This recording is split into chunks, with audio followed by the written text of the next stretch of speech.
So, really, today, what I want you to be thinking about is how can I think more like a CFO, right? And we're going to dissect that a little bit and what that means and what it means to you. But I think if you don't take anything else away from it, I want you to start spending your time thinking in finance, thinking in financial terms, thinking in money, right? And so I'm going to help you do that today through some of the things that we discussed, but ultimately it's going to be you to take that first step. It's going to be you that takes that kind of leap into getting that financial education to think like a CFO, right?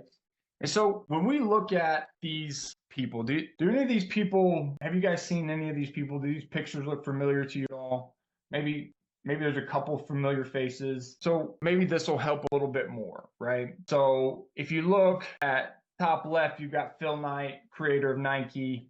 You've got Arthur Blank, co-founder of Home Depot, also owner of the Atlanta Falcons. John D. Rockefeller, I think he's well documented into what he has done for the world. And then you've got Bob Parsons, who was the creator of GoDaddy. The thing that these people have in common are they're all accountants. They all think like a CFO.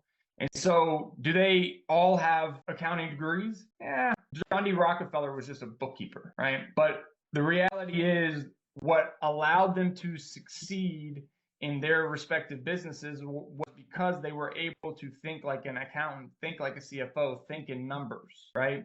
And so just as Jason was talking about, so much of real estate is doing that next deal, but you can get into a spot where you're just focused on always doing the next deal instead of actually creating real wealth, right? And so it's not those people that know how to do the deals, it's those people that know how to turn those deals into a business, and that business turns into real wealth, right?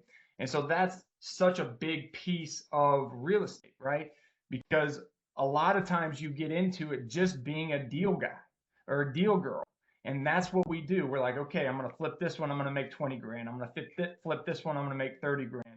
But then you get into where you've got this little miniature Fortune 500 company and you're like, holy crap, I've got books I've got to handle over here. I've got sales and marketing I've got to handle over here. I've got an operations person I've got to handle over here. And you're like, what do I do?